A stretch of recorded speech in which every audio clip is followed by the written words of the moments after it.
Compañeros, amigos, queridos, muy pero muy buenas tardes, o buenas noches, o buenos días, depende del uso horario en el cual ustedes se encuentren, no lo sé. Disfruten, si están lejos o están cerca, disfruten igual. Disfrute la vida, joven, disfrute la vida. Bueno, ya estamos acá los OnlyPanas en el hashtag Elecciones Anticipadas 2023S. Y por supuesto estamos conversando con todos y todas candidatos, candidatas que nos vienen a visitar acá los OnlyPanas. Me dicen, una entrevistita, nos gusta el estilo. Qué bueno que le guste. Y hoy le quiero dar la bienvenida a la doctora Jimena Borges, que está acá con nosotros en los OnlyPanas. Qué chévere, bacán, Jimenita, que nos esté acompañando acá. Decirle buenas tardes, Dios le pague por acompañar acá a los OnlyPanas y sobre todo que nos cuente, pues, eso de que quieres llegar a la asamblea, todo bien bacán, ya nos vamos a enterar. Jimenita, bienvenida nuevamente a los OnlyPanas. Muchísimas gracias por este espacio tan ameno y sobre todo nutritivo. Y digo nutritivo porque veo solamente un recurso humano joven, que son ustedes. Ustedes son los que han dado el salto en la tecnología y obviamente están compitiendo con verdaderos medios del monopolio.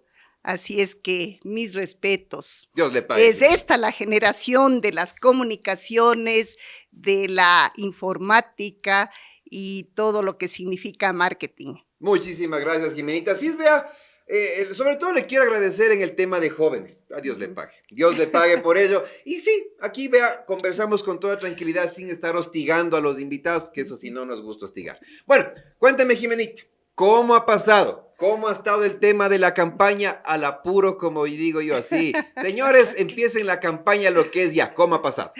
Sí, definitivamente el Consejo Nacional Electoral, que es la autoridad, debido a esta circunstancia muy especial que por primera vez está viviendo nuestro país, que es la muerte cruzada, tuvo que empezar un proceso flash.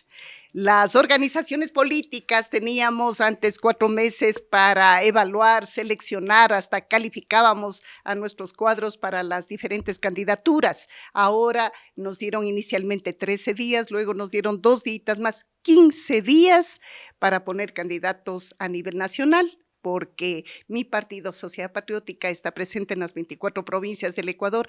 Definitivamente nos hicieron correr a 2,000 kilómetros por hora. Dice que Sociedad Patriótica está presente en todas las provincias, más que las antenas de la telefonía celular, señores. Así de sencillo. O sea, no se le va la señal en ninguna provincia. Oiga, sí, Jimenita, a full. Pero corrieron todos, desde que llegó el tema ahí en mayo de la muerte cruzada, ya empezaron a decir, bueno, señores, se vienen las elecciones y tenemos que llegar a la asamblea. En este caso, Jimenita, usted está para asambleísta. A ver, explíquenos a todas las personas que nos están viendo. Nacional, provincia, cuéntenme un poquito más. Sí, quiero también indicarles que en el Ecuador existen solo 7 partidos y la ley que se llama Código de la Democracia obliga a que los partidos sean de contexto nacional y siempre participen en todas las elecciones en las 24 provincias del Ecuador. Los movimientos, hay 294 y son de contexto nacional, unos pocos, la mayoría son provinciales, tal vez no creo que existan movimientos regionales y hasta parroquiales y cantonales. Por eso es esa superpoblación de candidaturas que, obvio, a la ciudadanía no le gusta. En mi caso, estoy de candidata para la asamblea por el distrito Centro Norte. Vean nomás. Yo solamente digo, hijo de madre, ¿cuántos? 294. Si nosotros los OnlyPanas hacemos nuestro movimiento, vamos a hacer los 295. Así es. ¿Qué nos detiene, señores? Por favor, pensémoslo bien, ya vamos a sacar un formulario en SN para recolectar firmas. ¡Qué bestia! Oiga, y eso no, verá, lo que usted acaba de decir, Jimenita, es las plenas. Sí. La gente está, dice, vea, por Dios, tantos, y no hay por quién votar, y hay un montón, y nos dan una sábana de candidatos, y ahora ya no se puede votar así, porque si voto así, anulan, no, pues entonces es un chaulafán medio raro en el tema de la política, pero aquí viene la responsabilidad que ustedes tienen, pues, Jimenita, recuperar la confianza perdida hacia los políticos. no, la gente no cree en los políticos, Jimenita. Es grave, es complicado. Así es, tenemos que reconocer que es una devaluación de los actores de la política y también de los partidos y movimientos políticos. Y creo yo que más que esta falta de credibilidad en las organizaciones políticas, estuvo la falta de confianza en el primer poder del Estado, que es la Asamblea. Recuerden que según las encuestas, pues gozaba de menos del 4% de credibilidad por parte de la población. Entonces, vamos allá, vamos a la Asamblea para recuperar la decencia, la honradez política, porque son sus legítimos representantes, por lo tanto deberían tener la estatura moral que se requiere para que la ciudadanía pueda verse en un espejo limpio, como deberían ser los asambleístas de cada provincia, de cada distrito, de cada sector. Claro, o sea, es lo que uno dice, recuperar la confianza. Pero ¿con qué planes va Jimena Borges a la asamblea? Porque me imagino que ya planifico, aquí está escrito, esto voy a llevar. ¿Cómo va a la asamblea? Jimena, me imagino, verán, pues yo estoy haciendo una campaña para que, no sé, lleven un chamán a la asamblea, le quiten todo el mal aire que debe existir ahí, pero cierto es, porque es el lugar más feliz de la tierra. Bueno, ¿con qué planificación va Jimenita a la asamblea? Tomando en cuenta que el producir una ley y todo el proceso lleva alrededor de un año, definitivamente tenemos que ser muy concretos y muy puntuales en recuperar algunos anteproyectos de leyes que ya están hechas, que requieren apenas unas reformas, porque las labores del asambleísta son expedir, reformar, derogar e interpretar las leyes casi de manera exclusiva. Y me refiero a la ley del uso progresivo de la fuerza, porque el clamor ciudadano es la seguridad. No nos sentimos seguros, no hay garantía ni para nuestra vida, ni dentro de las casas, peor fuera de ellas, ni los presos dentro de las penitenciarías de detención están libres. Entonces, debemos hacer una reforma de 2, máximo 3 artículos en la ley del uso progresivo de la fuerza, porque el decreto presidencial no fue suficiente para dar el amparo legal que necesitan los miembros de la institución policial y en apoyo a ellos, Fuerzas Armadas, para cumplir con esta tarea sumamente elevada que es la de vigilar y cuidar la vida de los ciudadanos. Entonces, es fundamental que hagamos esta pequeña reforma, repito, en 2 o 3 artículos de dicha ley. Y para esto quiero comentarles algo que me dejó muy asustada. ¿Qué pasó, Jimenita? Cuéntame. Hace alrededor de 2 meses, la Corte Provincial de Justicia de la SUAY en Cuenca dictaminó la sentencia de inocentes a 5 policías, después de haberles tenido 7 años presos. ¿7? Después de 7 años presos, ahora sí son inocentes. ¿Qué hicieron estos señores policías? Actuaron en el amotinamiento de la cárcel de Turi, cumpliendo órdenes, evitando que se maten entre bandas de criminales. ¿Qué pasó durante ese largo periodo de los 7 años? Obviamente se fracturaron los hogares, los hijos botados, todas sus familias en extrema pobreza, en definitiva les dañaron la vida, de tal manera que presos porque actúan y presos porque no actúan. Por eso necesitamos reformar la ley del uso progresivo de la fuerza, porque solo en nuestro país los elementos que conforman la fuerza pública no tienen ese amparo legal. Claro, porque mire, ahora la figura de la prisión preventiva acá en el país es ya, pues, o sea, todo, o sea, cometió, prisión preventiva. ¿Y qué pasa? El tema del hacinamiento en las cárceles es complicado. Hemos visto situaciones horrorosas que están pasando en la penitenciaría del Litoral, en otras cárceles, que pasó en el Turi, en la cárcel de Esmeraldas. Entonces, ¿cómo vamos a solucionar ello? La gente puede estar pensando, oiga, a ver, armamos a los ciudadanos, pero eso no generaría una especie como de que guerra civil y la gente está paniqueada. ¿Qué hacemos en ese caso, Jimenita? Así es otra inquietud muy controversial, porque se puede pensar que el uso de las armas para la ciudadanía tiene que ser muy específica para quienes definitivamente tienen que cuidar de su integridad física las 24 horas del día y están expuestos a cualquier ataque, inclusive a secuestros. Pero para obtener esa arma tienen que cumplir los requisitos de ley, como siempre lo ha sido, como era antes, con todo el curso de entrenamiento que le da Fuerzas Armadas, tienen que rendir exámenes obviamente de tiro, tienen que pasar por un examen psicológico, no deben tener antecedentes de algún juicio por violencia intrafamiliar o cualquier otro antecedente, no deben tener adicción a alcohol, a drogas, etcétera, etcétera.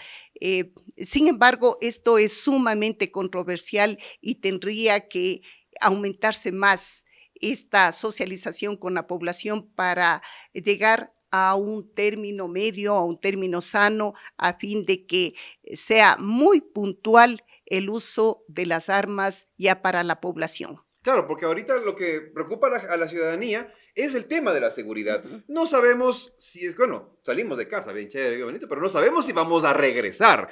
Y nuestra familia, papá, mamá, hermano, hermana, novia, exnovia, no sé, o sea, es complicado. El tema del empleo, Jimenita, también estamos preocupados por eso. Fácil, no hay empleo, la gente está migrando. Se están yendo porque no hay empleo, no se han cumplido. ¿Cuántos eran? ¿Medio millón? ¿100,000? ¿Cuánto que había dicho el presidente? Medio millón de empleos y nada, o sea, y dice, ¿y ahora qué hacemos? Entonces, y el empleo que no es el adecuado está creciendo. Completando todo ese tema de la inseguridad y lo que significa la generación de empleo, quiero indicarles que es urgente la reforma al artículo 416, numeral 6 de la actual Constitución, que habla sobre ciudadanía universal. Desde ese instante dejamos de ser ecuatorianos y pasamos a ser ciudadanos universales, lo que significó que el país abra las puertas de par en par para que vengan todos los carteles de la droga acá. Ustedes deben haber escuchado el cartel Jalisco Nueva Generación, cartel de Sinaloa, y con el narcotráfico llegó el crimen organizado, el sicariato, los secuestros, los vacunadores. En resumen, el origen de la inseguridad está en el narcotráfico y en un país inseguro nadie invierte. Al no haber inversión, no hay trabajo. Fíjese cómo se ata los dos temas directamente, es decir, la inseguridad está atada, vinculada profundamente con el desempleo, con la falta de trabajo, porque en un país inseguro, vuelvo a repetir, no abundan las inversiones. Por eso tenemos que reglamentar el tema de la ciudadanía universal y esto bajo ningún concepto significa cerrar las puertas al turismo, cerrar las puertas a los migrantes, no. Porque migrar es un derecho humano, no les podemos cerrar las puertas. Que vengan los extranjeros, que vengan los migrantes, que vengan los turistas, pero gente honrada. ¿Cómo lo logramos? Con papeles. Cuando nosotros queremos salir a Panamá, México, el país que se pueda salir, esa embajada le va a pedir muchos requisitos. Le investigan hasta su familia. Le dan la visa, cuando llega allá nuevamente le investigan. En cambio aquí, por ser ciudadanos universales, pase, entre, siga hasta capos de la mafia para convertirnos en lo que hoy somos, un basurero de la delincuencia internacional. Ojo, comencemos por ahí con esa reforma al artículo 416, numeral 6. Y en este caso también, vea, Jimenita, es lograr el apoyo de todas las personas en la asamblea, porque hay muchísimas leyes archivadas, estancadas, que se quedaron ahí y no han fluido. El tema propio del tema de seguridad, el tema de gestión de riesgos que no existe, nos estamos enfrentando, pero no hemos visto, digámoslo así, estragos fuertes o aún falta por el tema del fenómeno del niño, pero no hay una estrategia de gestión de riesgos en el país. Pues, Jimenita, ¿qué hacemos? ¿Cómo nos cuidamos? Esa ley de gestión de riesgos ya pasó el primer debate, de tal manera que un compromiso serio de aquellos asambleístas que de verdad quieren demostrar el respeto y el amor por nuestro país es empujar la ley de gestión de riesgos al segundo debate y aprobación, porque mediante esa ley se logra lo que más necesitamos en este momento, que tenemos ya en las narices del fenómeno del niño, necesitamos prevención. Gracias correcto. a esta ley va a existir un trabajo coordinado desde las comunidades, los barrios, las ciudadelas, municipios, prefecturas y obviamente los ministerios del ramo de parte del gobierno central. Esta ley le da el financiamiento. Acuérdense que sale más barato prevenir que después curar. Sabemos que van a venir lluvias torrenciales, especialmente en la costa, claro. Habrá desbordamiento de ríos, se pierden enseres, línea blanca y hasta vidas humanas. Por lo tanto, tenemos que pasar del primer debate al segundo debate, la ley de gestión de riesgos, como el único mecanismo que nos permite prepararnos para el fenómeno del niño, sea de mediana o fuerte intensidad, pero debemos aprender ya a ser un país más organizado, más previsivo.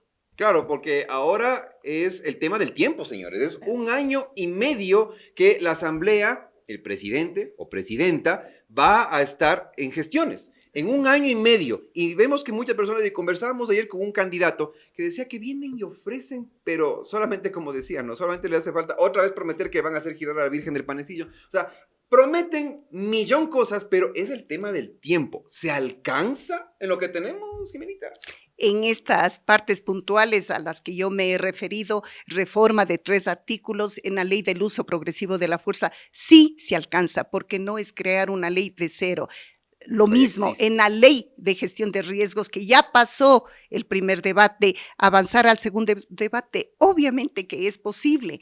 Y algo importantísimo, incluido en el tema de seguridad, está la reglamentación sobre la ciudadanía universal, siguiendo el camino constitucional que esté previsto, algo fundamental, tomando en cuenta los datos del INEC en el año 2020 y en el 2021, en esos 2 años, 20,000 personas se quitaron la vida. 20,000 personas. ¿Por qué? Porque hemos pasado una pandemia mundial por el COVID, luego el post-COVID, la falta de trabajo, la falta de empleo, sumado a esto, a la extrema violencia, a la inseguridad, ha provocado deterioro en la mente, en nuestras neuronas. Entiéndase que nuestro cerebro es como cualquier otro órgano, corazón, pulmones, riñones, necesita tratamiento de especialidad, no terapias psicológicas. Por lo tanto, los pacientes que requieren dicha atención la deben conseguir en los centros de atención primaria en salud del rector de la salud pública, que es el ministerio, donde tiene centros, subcentros de salud, dispensarios médicos. Allí deben estar los especialistas, que son los psiquiatras, pero la gente tiene un concepto tan deformado de lo que es la psiquiatría. Piensa que quienes van a acudir a un tratamiento de este tipo porque realmente se sienten conmocionados, la presión es muy fuerte, no tienen dinero ni para llevar el pan a sus familias y van a buscar una ayuda con el especialista, que es el psiquiatra, le mandan a un hospital psiquiátrico. No, debe tener esa atención de especialidad en el dispensario médico de primer nivel. ¿Cuál es el punto clave que en este momento vamos a topar? La salud mental. ¿Cómo planifica usted, como candidata a la Asamblea, y quién sabe en este caso aspectos que se puedan tratar a futuro ahí en la Asamblea de la salud mental, Jimenita? Nuevamente recordando que tenemos apenas 15 meses de ejecución de la futura Asamblea, quiero recordarles que ya existe la ley de salud mental, ya existe. Pasó primer debate, segundo debate, fue aprobada, llegó a manos del Ejecutivo, quien la vetó parcialmente, tiene un veto parcial. Con ese veto regresa a la Asamblea, reposa en las manos de la Secretaría de la Asamblea, pero como nadie es adivino, nos cayó lo de la muerte cruzada y ustedes saben que un proyecto de ley que veta el Ejecutivo retorna a la Asamblea, solo tiene un lapso de 30 días para ser tratado. Ya pasaron esos 30 días. Tendríamos ese entuerto, ese vacío legal que debemos buscar cómo salir, pero ya existe la ley. Tenemos que dar ese instrumento jurídico. Fue algo que me impactó bastantísimo el día de ayer. Se acercó un médico psiquiatra donde yo estaba haciendo campaña y me dijo, doctora, solo a usted le he escuchado. Le cuento así en cortito. Se comunica con él la mamá de una paciente, pero de Loja, y le dice, tráigale urgente, ya que allá no ha tenido tratamiento de especialidad, tráigale. Vino por tierra desde Loja y hasta coordinar solo telefónicamente la cita, la chica se botó del 9º piso de un edificio. Esa es la cruda realidad de lo que a veces de una forma casi cómica dicen, estoy con depre. No, por favor, esos son los signos de alarma. Cuidado. Claro, porque una cosa es, no, ¿qué será? Estoy con depre. Y la típica, ya te ha de pasar, no. Tranquilo, no. Son signos de alerta, pero bandera roja, que hay que estar totalmente atentos. Vea, Jimenita, hay dudas. Y otra cosa que, perdón que interrumpa, siga. Lo que yo no permito es que digan, pon fuerza de voluntad y ya. No, sí, por favor. Qué bestia, pero ¿cómo van a decir eso? Le faltó el dato. No, es que verá, y eso también está ligado con el tema de educación, pues, Jimenita. No hay educación. La asamblea anterior se preocupó de otras cosas. Y yo siempre digo, y me dicen que soy un trillado, que ahí mismo se preocuparon por pensar en el día del bizcocho, pero no pensaron en otras cosas.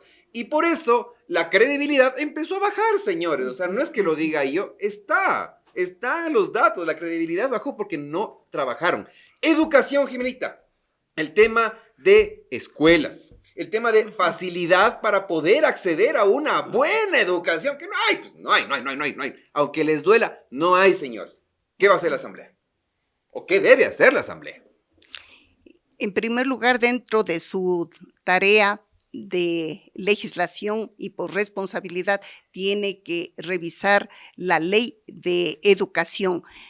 Y en este tema específico, debemos reconocer que aquellos insumos que por lo general son los libros para educación primaria y secundaria, definitivamente tiene grandes deficiencias o debilidades porque quienes escribieron la historia y fueron pagados por escribir la historia, la deformaron. ¿Adoctrinamiento quizá? Adoctrinamiento a través de los textos escolares para preguntarles en la educación básica, 4º o 5º nivel de educación básica, cuáles son las obras, mencione 3 obras de la Revolución Ciudadana. Por favor, los gobiernos tienen que llegar a hacer obra, que no lo hacen con dinero propio, lo hacen con dinero de los ecuatorianos. Pero fíjense ustedes cómo van desviando el verdadero sentido de la educación, que es orientar, educar a nuestros niños y jóvenes con esa libertad de pensamiento, con la capacidad de análisis, de discernimiento y de ingenio. Eso es lo que se está perdiendo y ya está perdido desde hace muchos años en nuestro sistema educativo. Yo creo que son muchos los temas que se tienen que tratar en el tema de educación, pero hay uno también en particular que la gente está preocupada y que tiene que ver con la situación actual del IES, la deuda grande que tiene el Estado con el IES y que muchos desde el magisterio, sectores sociales, agrupaciones gremiales y todo dicen, señores, ¿qué pasó con la deuda? Porque ahora quieren aumentar el tema de la jubilación, ¿no? Y eso va a ser perjudicial hasta incluso lo que va a recibir. ¿Cómo se va a tratar el tema de la deuda que tiene el Estado con el IES? Dentro de las tareas del asambleísta también está el de fiscalizar y tiene que aclararse las cuentas con estudios actuariales totalmente nuevos, actualizados. Todas las constituciones del Ecuador consagran el hecho de que el Estado tiene que colaborar con el 40% de la pensión jubilar. Pero llegó a aquel prófugo de la justicia que se encuentra en el ático de Bélgica y dijo, no les daré ni 50 centavos. Ahí es cuando comienza a haber este déficit, este hueco, este enorme crecimiento de la deuda del Estado al Instituto Ecuatoriano de Seguridad Social. Y fácil para los que están arriba en la Dirección Nacional del IES, para el gobierno de turno, decir, bueno, entonces ahora vamos a aumentar los años para que haya más ingresos y poder ellos cumplir con las pensiones jubilares. No está por ahí el camino, ese no es el camino, por favor. Tenemos que hacer que los gobiernos devuelvan el dinero que no les pertenece a ellos, es dinero de los afiliados. Por algo han trabajado toda una vida y merecen, desde las atenciones en salud que dejan mucho que desear, igual con todas las prestaciones de créditos, de todo lo que significa la atención integral del Seguro Social, pero lo utilizaron como caja chica del gobierno de turno y ahora estamos sufriendo esas consecuencias. Porque desde las agrupaciones gremiales en el tema de trabajadores dicen que ningún candidato a la presidencia se ha manifestado sobre qué va a hacer con la deuda del gobierno hacia el IES. Y eso es lo que le genera preocupación a las personas. Claro. No hay una respuesta clara, no hay una planificación. Tiene que primero cuantificarse de una manera real, de acuerdo a los estudios actuariales, y hacer un plan de pagos, porque no pueden pasar morosos de un gobierno a otro y cada vez esto se va haciendo como una bola de nieve que va agrandándose más, y los únicos perjudicados, obviamente, los legítimos dueños de ese dinero, que son los afiliados. Así es que eso entra en materia de fiscalización. También dentro de la parte de fiscalización, yo sí quiero comprometerme ante ustedes, ante OnlyPanas y ante todos su audiencia, la fiscalización a la autoridad electoral que se llama CNE.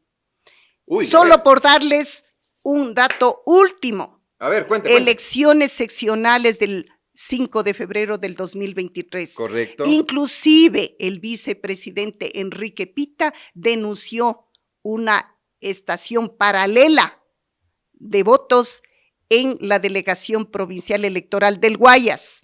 De eso no pasó nada. ¿Cierto es? Pero comenzaremos la fiscalización con la autoridad máxima, que es la presidente, porque la ley indica que quienes fueron miembros del CNE transitorio no podían nunca ser parte del CNE definitivo. Y ahí hay 2 miembros que así violaron la ley, tanto la señora Diana Tamaín como el señor José Cabrera. Fueron parte del transitorio y ellos solitos se autoprorrogaron indefinidamente, están como atrapados sin salida, haciendo de las suyas. Ellos son los artífices del fraude, ellos son los que no respetan la voluntad ciudadana expresada en las urnas. Por eso sí nos quejábamos de la falta de aceptación de la Asamblea. ¿Qué decir del CNE? Nadie cree en los resultados que anticipadamente ya dicta la autoridad electoral, que es el Consejo Nacional Electoral. Aquí se va a cumplir ese adagio antiguo que reza así: el pueblo no es el que pone autoridades, el que pone autoridades es el que cuenta los votos, y quien cuenta los votos es el CNE. Entonces vamos a fiscalizar en primer lugar tanto a la presidente del CNE como también al consejero José Cabrera, porque han violado la ley, se autoprorrogaron indefinidamente en esa función y se volvieron expertos en el fraude. Desde allí comienza el golazo a la democracia. Eso quiere decir, Jimenita, lo que me está comentando, en estas últimas elecciones seccionales hubo fraude.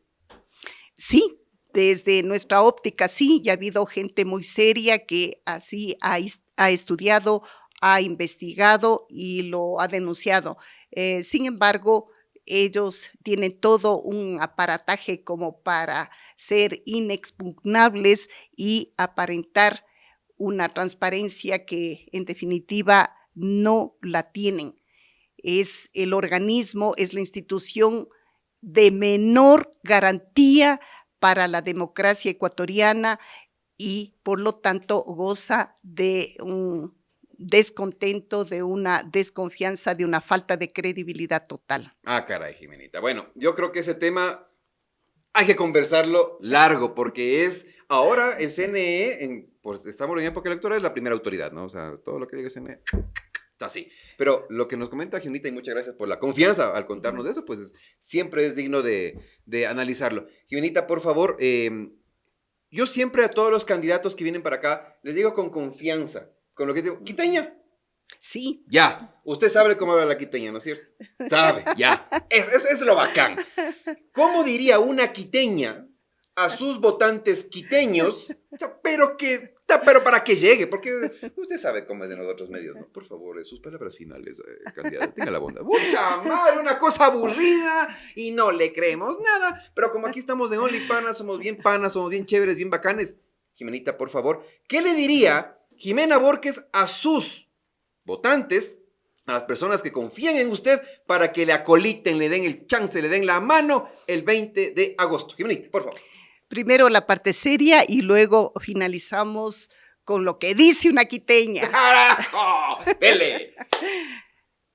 La gente que hemos demostrado, no de labios para afuera, sino que se nos ha comprobado honradez, la práctica permanente de principios y valores que son irreemplazables, tenemos la obligación de intervenir como candidatos, a pesar de que sabemos que estaremos en cancha inclinada y con juez vendido, pero queremos ser una alternativa política. Verán, guambras, verán, en el 2023, todo 3, Sociedad Patriótica, todo 3. Ya. Verán, guambras, dijo. Jimenita, muchísimas gracias que nos acompañó acá a los Only Panas. Siempre deseamos que les vaya súper bien, que les vaya chévere, bacán. Y pues, si es que llegan a la asamblea, es levantar el nombre del pueblo, levantar el ánimo de las personas y sobre todo la confianza que se debe tener a quienes nosotros pues estamos dirigiendo. Jimenita, que le vaya muy bien. Dios le pague. Muchísimas gracias, amigos. Y esto fue todo con los Only Panas. Recuerden que estamos en todas las redes sociales: Facebook, Instagram, Twitter, TikTok, en todas. Ya mismo en Tinder y ya mismo en OnlyFans. Nos estamos viendo en una próxima oportunidad. Nos vemos.